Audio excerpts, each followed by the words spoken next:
Hey everyone, welcome to this week's episode of Women Serve 2. Today we have Amanda Rebhi with us. She is an active duty major in the U.S. Air Force, the best force, and currently works in the SAF PA office on the broadening tour following IDE. Previously, she led the DAF Small Business Innovation Research Program, managing $1.2 billion annually to scale critical emerging technologies for warfighters. A 2012 USAFA graduate, her career spans space operations, NATO airlift coordination, and missile warning and counterterrorism program management. As a WIT member, she helped establish DoD bereavement leave and pregnancy loss convalescence. She was a DAF Strategic Communication Fellow, earning a master's in communication at George Mason University, publishing research regarding the quality of care of military health system. She also holds a master's in international marketing management from Boston College and is part of the language enabled airman program for speaking Spanish and French. So Amanda, thank you so much for being here with us today. It's a pleasure to be here. I appreciate the invitation and being able to talk about topics that are very important to me. Yeah, so because I was reading some of your additional info and just like your biography in general, right? It's extremely impressive. So, why don't you tell us a little bit on why you joined the Air Force, why you chose the career path that you did, and then how you did become involved with the Women's Initiative team? Yeah, so I went to the Air Force Academy and I kind of went there out of a desire to have a challenge. So I'm someone who kind of like, I'm a nerd, I'm an academic, and I knew that I didn't want to have like the typical college experience. And when I had learned about the Air Force Academy, I decided, well, let's just see if I can get in. And then when I was accepted, I was like, can you say no to this? So I went there, I guess, purely based on the challenge. Of what that would present for me, and then being able to have a future where I would be able to commission into the Air Force as an officer. And initially, I thought, I would serve my 5 years of time and then that would be it. But truly, I have loved serving. I've loved the jobs I've had. I've had amazing opportunities through the Air Force. You mentioned the language training. So I've gone on multiple language immersions to different countries. I've been able to participate in different exercises and TDYs. And there's the aspect a little romanticized about traveling the world via the military, but I've been able to do that to a certain extent. And then I've also been able to interact with some people who are really amazing individuals and then contribute to a mission that has critical impact to national security. That's amazing. I give you kudos for going Air Force Academy. Like, tell us a little bit about that because I've heard certain things like it's very regimented, like your whole college career, like it's boot camp for 4 years. I mean, not to that extreme. The first year at the Air Force Academy in particular tends to be what people would probably think of when they think of a military academy, where at the time we were running the strips, you have to carry your backpack in your left hand, you have to greet all of your upperclassmen by their name and rank and the job that they have.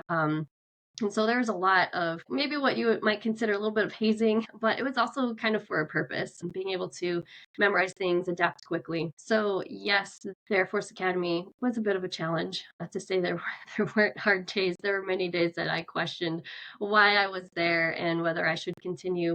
I did continue on, and I since have been able to commission and serve as an officer. And obviously, once you get out of that military academy setting, life is a lot more normal. Yeah, I could only imagine. I know you said you consider yourself a quote quote nerd, but like, how did you get into working for like NATO and space operations and just like missile warning and counterterrorism program stuff? Yeah, so at the academy, I majored in foreign area studies with an emphasis in Western Europe, Western European history to be specific, and then I minored with Spanish and French. I also had done a senior capstone project about North Africa. And so just my regional interest, I really wanted to be a foreign area officer. Yeah, I briefly almost had an opportunity to actually become one. I was selected to the program, but I had some family things going on at that time, family medical needs. And because of that, I had to turn down my selection. But I've always been called to kind of serve in that foreign service area. And because of that, I have looked at my career field in acquisitions as being able to touch on programs and managing programs that have an impact in the broader global sense. That is why I raised my hand back in like 2018 to go on a deployment to NATO. So I went to SHAPE out in Belgium, and then I was working essentially like air traffic control to simplify it for all of the NATO flights that were going to Afghanistan, giving them squawks and call signs. Um, and coordinating that they had a place to land and go to offload equipment for the troops that were there. So that was one thing that I volunteered for. But for the most part, I think a lot in the military comes down to luck and timing. And I've been very lucky, and I've also been able to ride some pretty good timing. So when I came back from that deployment to Belgium, I was kind of looking at the end of my time in my program office, needing to have something else to do before I would be vulnerable to move to a new base, and that's where I got into the innovation scene. So I was selected to be the Chief Innovation Officer for my PEO Digital up at Hanscom Air Force Base, and that's kind of how I got on the path to working with the Department of the Air Force SBIR STTR team. Once I got involved in that team and AFWorks, I was able to move into the position as director of the Department of the Air Force SBIR. So that like one thing seems to lead to the next and next, but it kind of was precipitated by my interest in global affairs. That just it just sounds so amazing. I could keep hearing you talk about all of that. So what caused you to get into being involved with the Women's Initiative team? So you're already busy doing all this Air Force stuff. First off, where do you even have time? And second, how did you become involved? I think like most people,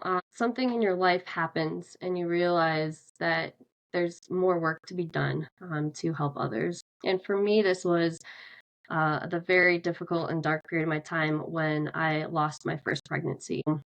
If I were to kind of back that up, my husband and I had wanted to start a family, found out that we would not be able to have children on our own in any natural means, and we're thinking about going down the path of IVF when we found out that we were pregnant with our miracle daughter. We had always wanted our daughter. We had had her name picked out for a decade, and we were just over the moon thrilled. That was when we were moving from Hanscom up in Boston down to the DC area. And in that move, I started experiencing some problems with my pregnancy, starting with like spotting, a little bit of bleeding, but that just kept snowballing. And my care that was set up here at one of the local military treatment facilities, they kept kind of blowing off my concerns, being like, bleeding can be normal. It's just cysts. Like, you're cleared to run and to work out and to lift weights and just do what you would normally do.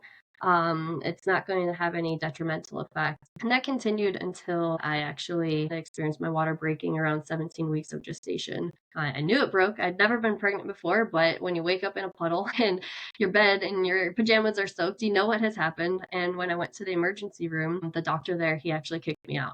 He didn't believe that my water had broken. He didn't uh, order any tests. I said, hey, I want to have an ultrasound. I want to know what's going on. He basically didn't like that I was asking for particular things, but my parents are both in the medical field, so I knew what I should be asking for. And he found a fetal heart tone with just a Doppler and said, you're good to go. Bleeding is a normal part of pregnancy. And I went back home. All right. Next night, I was starting to pass like golf ball size squats. Went back to ER, and it was the same doctor on staff. And it was that moment where we locked eyes, and I was like, oh no. And you could see in his face, he like rolled his eyes at seeing me again. And I was like, listen, I'm not leaving here until I get an ultrasound. And they did that, and I could see there was less space around my baby, but they said it was within tolerance. And he again discharged me because she was alive. I was like, I want to see an OB. Can I go up to labor and delivery? But because of my gestation and the rules in place at the military hospital, I wasn't able to see an obstetric provider. I did follow up with the OB clinic, and the OB that I happened to see, who I hadn't seen prior, she did not conduct an exam. She sat there counseling me about crying wolf, how she was married to a doctor in the ER, and that I was getting a quote reputation for going to the ER too often, and that I should stop going to the ER They can see me in the OB clinic during business hours if I have any concerns. My water has not broken. Again, she never did any tests or exams to determine that. And that I should just wait for my 20-week anatomy scan. And likely the blood was placental bleeding. So again, went home, and things just obviously got worse until I no longer believed that I'd get good care at that particular hospital. And I went up to Walter Reed, and they found that I was having a placental abruption and my water had broken. And that's when, at that point in time, I only had about a week before my daughter ended up passing. And that was just absolutely soul crushing. It still is, to know that my daughter was essentially a victim of gaslighting and negligent care. There's a potential that maybe I would have lost her anyways because of how the pregnancy was going. But if I was able to receive care that I wanted to receive, I kept asking for referrals off base and to see someone else. And the answer was no, I'm active duty. I have to see the military providers. I just wonder if I would have had a different outcome, if maybe she would have made it to a gestational age where she would have been able to survive outside the womb. And those are a lot of what if questions that I shouldn't have to be living with, but that I have to live with because of my service. And, having lost her, you think that's bad enough. But it was complicated in the fact that there was no minimum convalescent leave provided for women who have had a pregnancy loss. Obviously, if you have a full-term baby, you get your 6 weeks convalescence to let your body recover. That was not the case at that time. And I was lucky to have a provider at Walter Reed who said, okay, I'll give you 3 weeks. But in that 3 weeks, your body hasn't even stopped bleeding. You're still engorged from your milk coming in. Still dealing with the logistics of having lost a child. And in that logistics, I also found that my daughter did not qualify as a child because she was 3 gestational days short of the arbitrary snap line to receive FSGLI, and that's a Family Service Members Group Life Insurance. So I had to pay out of pocket to bury my daughter. Again, I am lucky, quote unquote, enough to have had the funds available, thousands of dollars, to pay for my daughter's burial and disposal of her remains. But younger airmen don't have thousands of dollars sitting in a bank. And if you don't have the money, then your child is taken by the hospital to be disposed of with other medical waste. And your baby is not medical waste. It's not some cancer that was cut out of a body, right?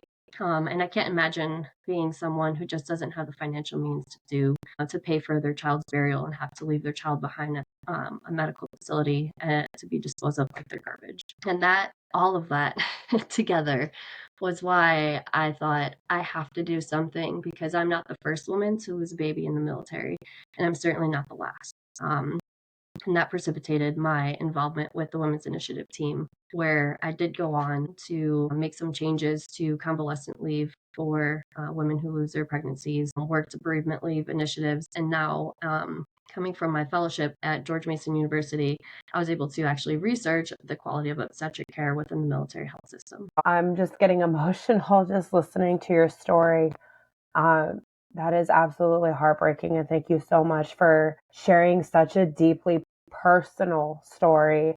Because your story, I hope, does resonate with other women and realize that, one, they are not alone. And I am so sorry that happened to you. I couldn't imagine going through that at all. I have no words for that care that you received. And no person should ever have to go through that. So thank you for sharing all of that. I'm just tearing up even thinking about it. No person should ever have to go through that. So with you being involved with the Women's Initiative team, how did that evolve? How did that help impact the care, and what steps did you do so people who are in your situation don't have to go through that? Absolutely. I'll kind of take it in pieces. So the first thing that I started to work on was the bereavement leave. I put together an entire presentation because I think a part of me, this was also survival. There was not a piece of me that wanted to live in a world without my daughter. And so I needed something to put my grief into. That kind of focused me as well. And so I was able to pull together presentations, talk about my experience, look at the facts. And I kept pushing it to my leadership, and someone was finally like, I'm going to send this to, at the time, Chief Master Sergeant of the Air Force, Chief Bass. And I was like, really? Okay. And she actually reached out to me and she's like, get on my calendar.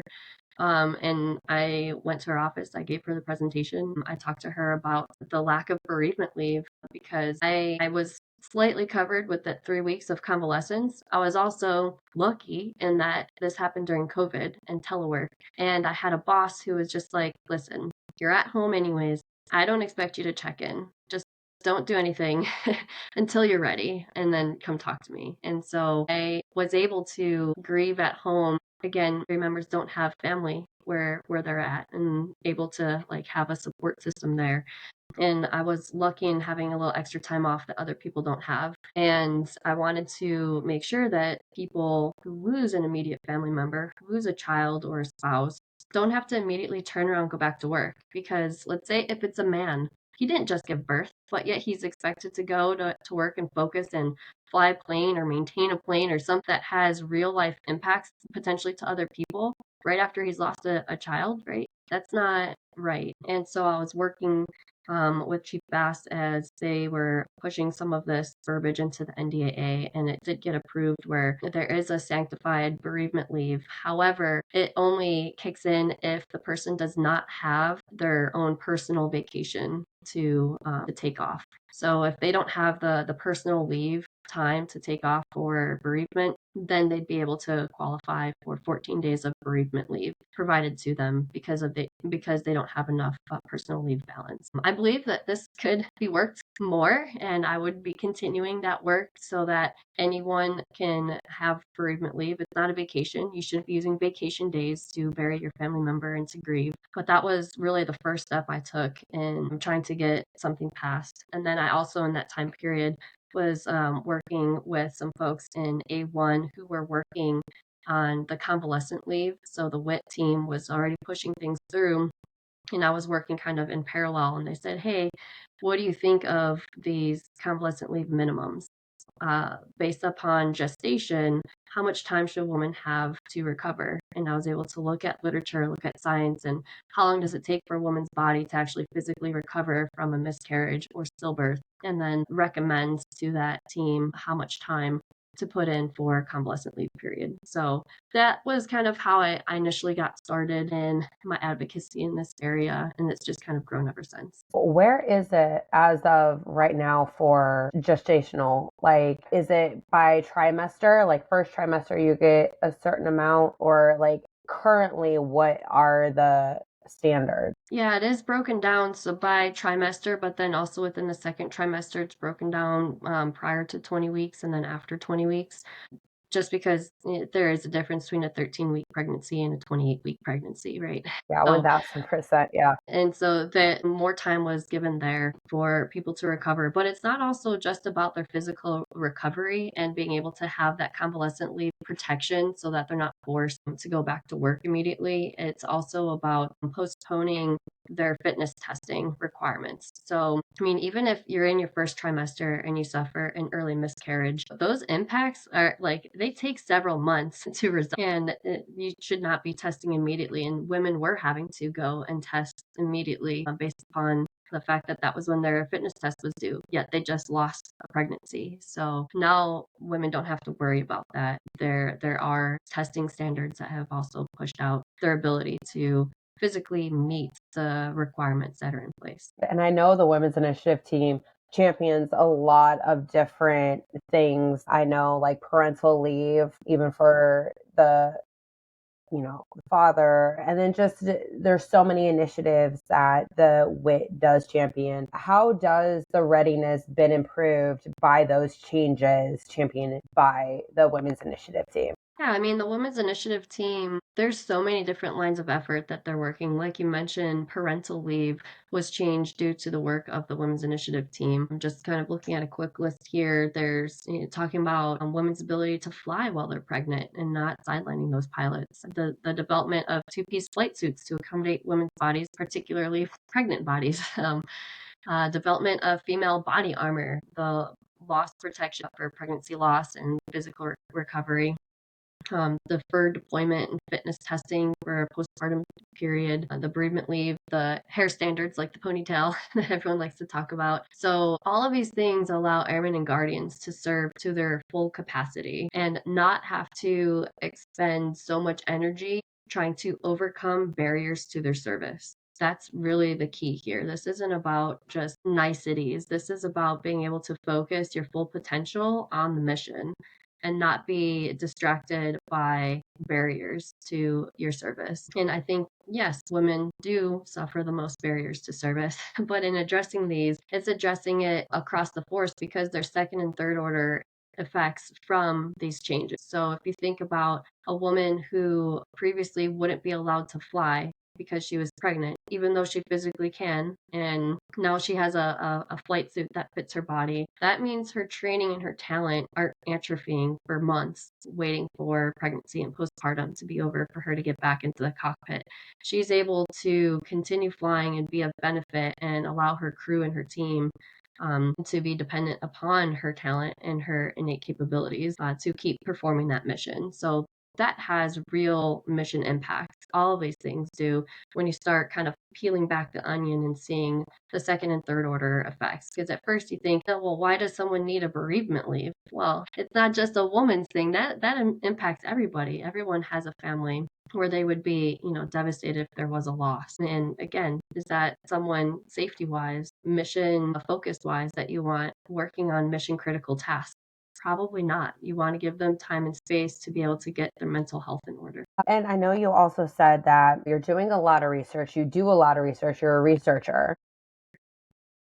And one thing that when I've spoken to a lot of women in the Women's Initiative team, they definitely like everything backed by research, right? Like you hold more value and say when everything is backed by research. So, what did your research uncover regarding the obstetric care in the military health system? Yeah, so when I started looking into obstetric care, I realized that my experience was not an outlier. I wasn't just like I was the one that had the shitty luck. No, it was kind of systemic. So some things that I have uncovered that have been researched over the last decade or so is that military hospitals have had highly significant outcomes for all measures of obstetric complications compared to off-base civilian care. Mothers receiving care on base have more pregnancy and post-delivery complications at significantly higher rates than mothers receiving care off base. One study found there was actually a reduction in infant mortality and unplanned readmissions to a hospital for obstetric patients that were transferring their care from military hospitals to civilian hospitals. And then off-base care results in less maternal and neonatal trauma. That's not my research. That's research that has been previously conducted that when I started looking into this, I realized that there was a larger problem at hand. And when you think about the fact that within the military, pregnancy, childbirth, and newborn care accounts for 40% of hospitalizations at military hospitals. This has big impacts, not just to women in service, but to military families across the board. That women in service, like myself, we don't have the ability to choose other care. So a spouse is able to potentially select TRICARE Select as her health insurance option, which allows her to select a provider that's off base. But it's not an option for women who are in service. We have to enroll in TRICARE Prime, and TRICARE Prime delegates your military care to the military hospital. The only way a service member is able to receive care off installation is if that installation clinic or hospital does not have the capacity for the providers to do their care. So in my case, when I was losing my daughter and asking, hey, I want a referral, I don't want to have my care here, I don't trust you guys, I want to go where I feel I will receive better care. The answer was no, because they have the right of first refusal. They have to take those patients as long as they're able to. I've since have had 2 more daughters, and I have received referrals off base. And the only reason those were approved was because I lost a child at that hospital. And I said, I don't trust you. I'm not coming back here. Look what happened the first time. And they were able to waive their first right of refusal, refuse my care, and then allow me to seek my care off base. But in my mind, no woman should have to lose a child to be able to receive that type of option for her care. Why do you think that the military hospitals struggle so much with obtaining such good quality care? That's an interesting question, especially in the research sense. There have been different theories, but I think part of it is, unfortunately, in the United States, maternal obstetric care is really not that good. So we're not starting off on a good foot. And then within the military, there's some restrictions that are in place because the military providers have to provide care within the confines of the local military regulations. So that's not necessarily providing care in accordance with the standard of like the ACOG to say, hey, this is the best practice for obstetric care. They have to sometimes ignore the best practice that is advised by the scientific medical community in order to comply with military regulations and the hospital requirements. Sometimes it's the fact that for obstetric care in particular, there's only 9 residency programs for military providers to go through. Within the civilian sector, there's way way more residency programs, a breadth of experience. So we're pulling people from the same backgrounds. And what happens when you don't have diversity in thought is you're not going to have diversity in experiences to be able to care for people who might have non-standard pregnancies. And so there could be a little bit there about like the training of providers, the care that they're restricted from. There's also, as I found out later, the hospital I had been going to, they did not have updated top of the line ultrasound equipment. So when they're doing an ultrasound, they're not seeing my placental abruption because their equipment wasn't as good as it was up at Walter Reed or within the civilian sector, particularly here within the DC area. There's a lot of highly regarded medical facilities. So part of it is that, and it's hard to say what one particular instance is leading to the less quality of care. It's just known that there is less quality of care for seeking their care on base. How can this care essentially be improved? Like, obviously, you just said that the equipment could be better, but what other ways besides like updating equipment? Yeah, I think there's some aspects to shared decision making as well. That's not really something that you see often in the military hospital setting. Again, because the military you dictate things, you order things. There's not this shared decision making responsibility with a patient, and that, as research shows that there are better outcomes when you have shared decision making with your obstetric patients. But I think a lot of these things are kind of long pole issues where you have to address the experience of the physicians themselves, the training they receive, the resources that they have to even utilize, the restrictions that are in place on the care that they can provide. But the short solution to me is being able to, if a woman asks for a referral out, give her the referral out, right? This is not dermatology or like ortho where the care is pretty standard regardless. Like when you're talking about pregnancy, you are talking about at least 2 lives that are at stake and something that is highly personal, highly unique, and a highly risky practice. And so I think that the easy solution is within the structure that's already in place. If a woman wants to seek care elsewhere, allow her to ask for and receive that referral and waive that first right of refusal for any woman who is requesting care elsewhere.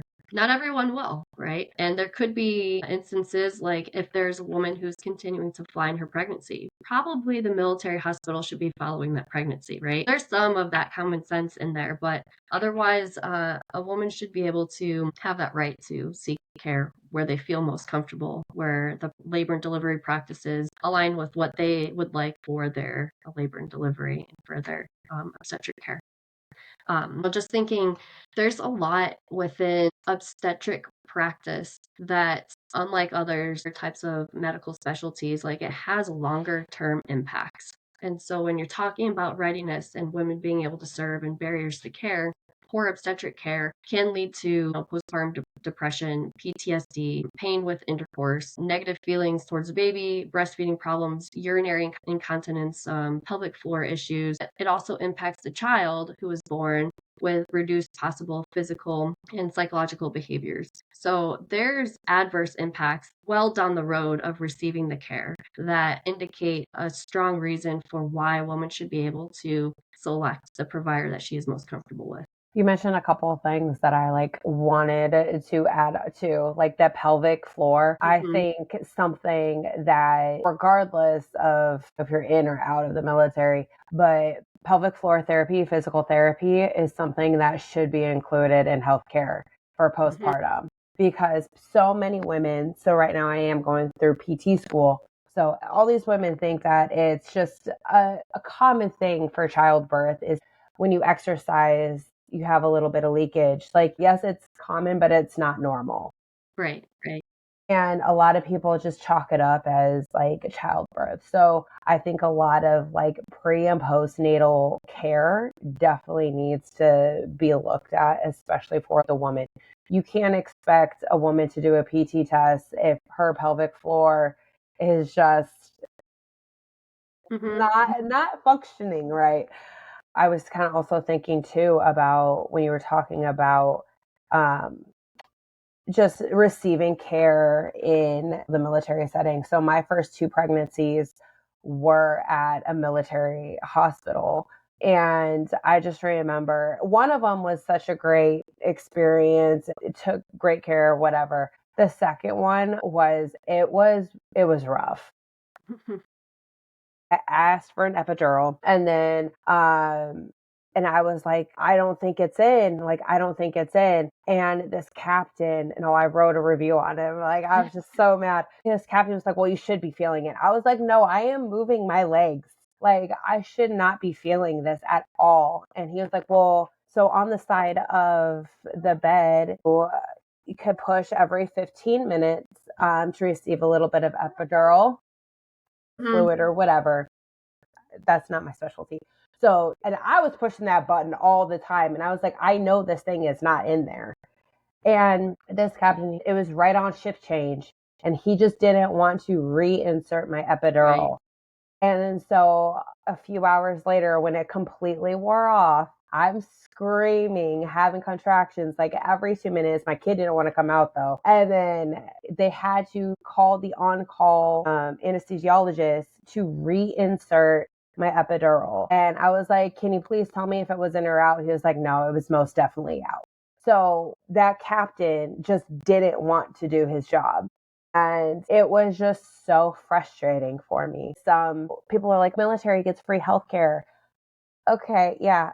Sometimes the quality is not the best. And my last pregnancy was twins, and I'm currently in Altus, Oklahoma, which is in the middle of nowhere. And they didn't have they don't have an OB clinic on base. Mm-hmm. Like it is very, very generic care. So I did have to go off base. And then the one on the economy in Altus didn't have a NICU. And at first I was like, I don't want to be driving all the time. But the moment I got there, the guy didn't check me. I was like, are you going to check the heartbeat? We just PCS. And they're like, oh no, that's why you're going to go to OU in Oklahoma City, which is 2.5 hours away. And I was like, no. So then I went back, got another referral, and then went to the place an hour away that had the NICU and had received the best care from that doctor. So even if you do get a referral, just make sure you are comfortable with that doctor as well. Right.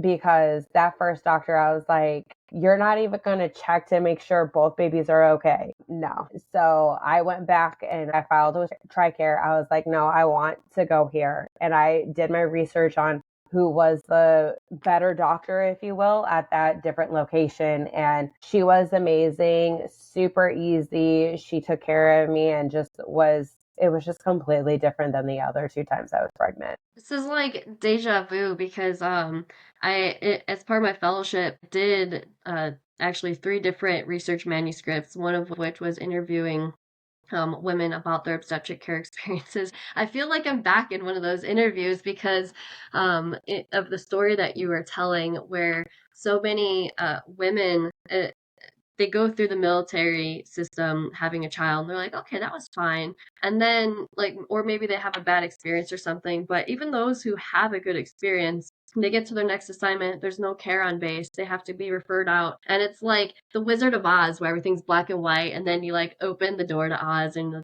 everything is in color and you're just, what? Like, these were resources, this is what care should have been like. Even when they felt they had good care, they look back and they go, that was nothing compared to what I'm receiving off base. And obviously, a lot of this is a little geographically dependent, right? Sometimes care options in a local community are not going to be better than what is available on base. But for the large part, like, that's why women should have a choice in their care providers. Just like a spouse, if you're going to someone off base and you don't like who you're seeing, you can switch providers. You can choose to take your business elsewhere. And same within that referral system, women are going to do research. They're going to see, where can I get, if they want to have a natural birth or an epidural or have that NICU nearby, they want to be in a birthing center and not a hospital. People have widely differing preferences when it comes to labor and delivery. And so being able to choose someone that aligns with what you want and what your needs are is hugely important for the woman's care and for the care of that child. So obviously, like I gave birth in a hospital, but what is the options for women who are in service that do want to do like a different type of birth plan, like more natural or Yeah, water the water birth. birth? That's interesting that you bring that up. When I was pregnant with my first baby, and I was asking for that referral off base, I said, no, like, personal disrespect to you, doctor, but I've heard not great things about the care here. I don't really want to have my baby in this setting. Like, can I get a referral elsewhere? That doctor was like, well, you can, but you need to be requesting a water birth, or you need to be doing a home birth, right? And so those are the two ways that you, as an active duty woman, can potentially get a referral outside of the military setting, because they don't have the ability to do a water birth. And obviously, a home birth is in your home. And that's like just reimbursed by TRICARE. I was having a difficult pregnancy. I was already starting to experience some of the problems that then later kind of snowballed. And so I wasn't really willing to say, yeah, sign me up for a home birth. I'm already having issues in this pregnancy. Like, why would I do that, right?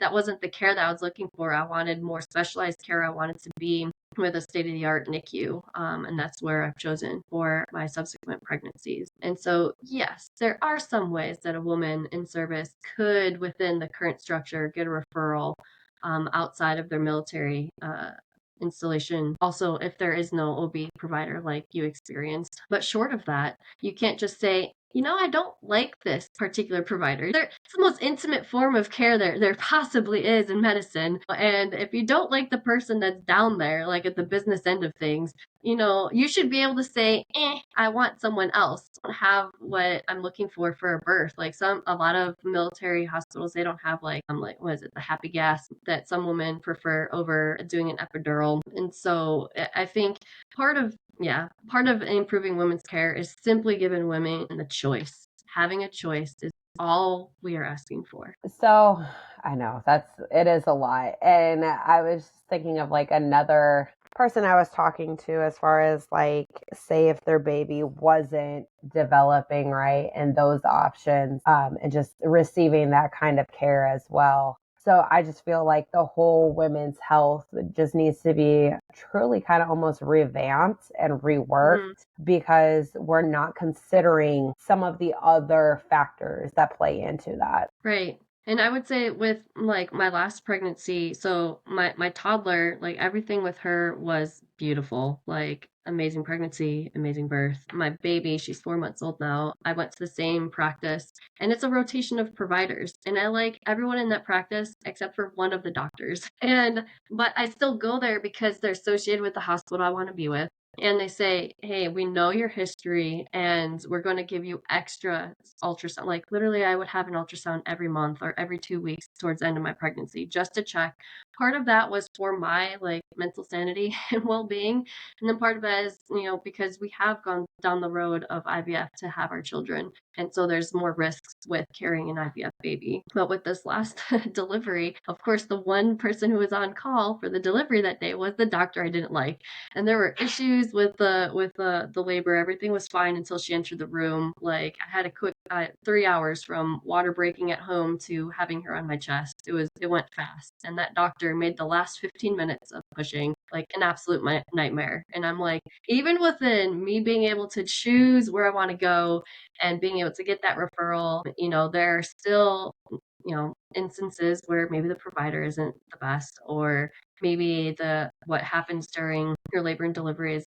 not expected, and results in some type of trauma. So even with all of the advocacy that I've done to be able to have a choice, I still had, in a practice of 8 providers and midwives, I had the one doctor that I didn't really jive with, that I didn't really like, come in and had some issues. So I'm like, man, talk about luck of the draw. Like, so, I mean, it varies so widely. You can have amazing experiences on base, and you can have crappy experiences on the economy. But again, it comes down to where are you most comfortable. And even with that experience, I think that she was still trying to do what she felt was best with, decelerations of my daughter's heartbeat in the last stages of her coming out. She did what she wanted to make sure the baby was alive. And a part of me appreciates that. A part of me does not appreciate the method in which she took to do it.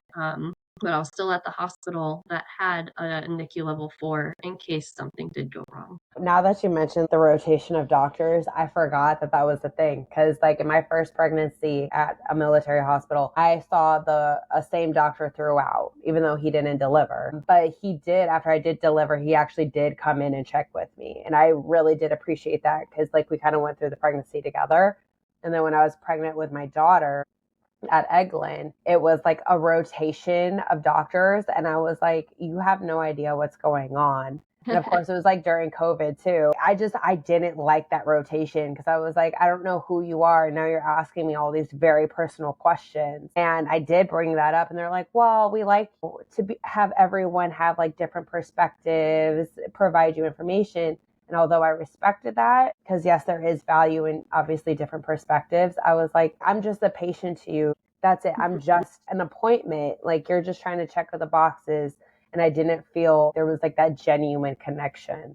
And I actually forgot that that was a thing until you mentioned it. Yeah, a lot of people have a lot of preference when it comes to seeing the same provider and scheduling with the same provider, or being able to have a rotation so that when it comes to labor and delivery, that the person at the end of your bed is not a new face you've never seen before. Maybe you've at least met them once. But actually, in the research that I just published last month, one of my findings, which was really interesting, is there's this phenomena called deferred deliveries within the military. And I haven't heard of this with the civilian structure, so I don't know if it really exists. But because military hospitals are limited to how many beds they have, how many providers are there, if you say are going to a military hospital and you're in labor and you're calling your doctor like, hey, my contractions are so far apart, they actually have deferred deliveries where they go, we can't take you. You have to go to either another military hospital that could be an hour away, or go to your local civilian hospital, right? And so here you've had your care on base this whole time. You have to go there, you have to go there. And then it comes to game day, and they're saying, we can't care for you, go somewhere else. That leaves people to be driving around a hospital not knowing where the entrance is to the women's like labor and delivery unit, having roadside deliveries because they can't make it to the other hospital that's across town. And then even there are instances with someone that I interviewed where she showed up to the civilian hospital and they were like, who are you? Who's your doctor? And the military actually assigned her an obstetric provider. She never saw an obstetrician through her entire pregnancy. She had been seeing like a satellite clinic with just a family medicine doctor, and they had a rotation in obstetric care. They were not an obstetrician themselves. And so that was what she had for her prenatal care. And when she showed up and they said, who's your OB? And she says, I don't have one. They thought that this was just some low-life mom who hasn't cared about her pregnancy. They started running drug tests after she had already received medication for what was an emergency C-section. And of course, that naturally came back positive because, they just medicated her. And then there was child services involved and people looking at potentially taking away this baby because mom's a druggie. Well, no, mom wasn't a druggie. She was just drugged for a C-section. And then she wasn't an irresponsible woman who had never gotten obstetric care. She was just a military member who was never assigned an obstetric provider. And so these are experiences that women in service have that are absolute barriers to their care, because what does that do to you mentally when you've just given birth and there's child services looking at potentially taking away your baby and you've done nothing wrong other than serve your country?